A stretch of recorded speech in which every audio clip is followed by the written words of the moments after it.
Golazo de Valverde et le Real Madrid est toujours dans la lutte pour le titre. Après la victoire du Real Madrid contre l'Athletic Bilbao 1-0, Carlo Ancelotti s'est exprimé avec calme et avec lucidité sur les faits marquants de la rencontre. Le technicien italien a commencé par réagir aux décisions arbitrales controversées, notamment le but refusé à Vinicius et le penalty non sifflé à Bellingham. Selon lui, le football moderne, c'est ça maintenant, regrettant l'absence d'intervention du VAR sur l'action litigieuse concernant Jude Bellingham. Il a répété à plusieurs reprises que ce nouveau football, parfois difficile à comprendre, fait partie de l'évolution actuelle du jeu, une vision partagée également par Ernesto Valverde, l'entraîneur adverse. Sur le plan sportif, Ancelotti a salué la performance collective de son équipe, soulignant que la première période avait manqué de rythme, tandis que la seconde mi-temps avait été bien meilleure dans tous les domaines. Le but de Valverde a été un tournant dans la rencontre, le coach le qualifiant même de clé du match. Concernant ses choix tactiques, il a précisé ne pas avoir fait d'essai en vue de la finale de Coupe du Roi. Il a simplement opté pour une composition capable de contrôler le jeu, notamment avec Luka Modric et Dani Ceballos au milieu.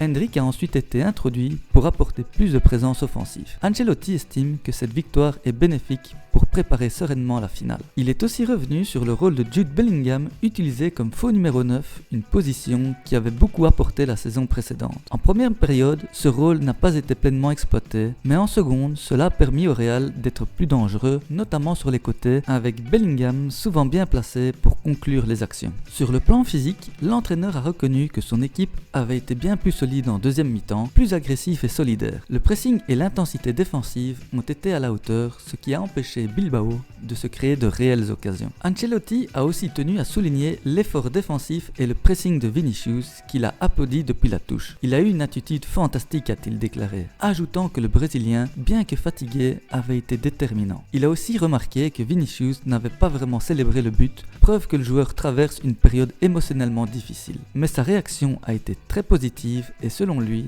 il sera capital dans les prochaines échéances. Malgré l'élimination récente face à Arsenal, le Bernabéu a réservé un accueil chaleureux à son équipe. Ancelotti n'avait aucun doute à ce sujet. Le public continue de croire que le Real peut encore accomplir de grandes choses cette saison. Sur le plan tactique, il a également évoqué le retour au système en 4-4-2 en losange, une disposition qu'il affectionne tout particulièrement pour sa solidité défensive. Toutefois, il a précisé que ce système peut être interprété de plusieurs manières, avec des milieux offensifs jouant comme attaquants ou des ailiers selon l'adversaire et les profils disponibles. Enfin, concernant le poste de gardien pour la finale de la Coupe du Roi, Ancelotti est resté évasif. Ce sera Lunin ou Courtois. Mais je ne peux pas non plus exclure Fran González, qui a bien joué, a-t-il conclu avec le sourire.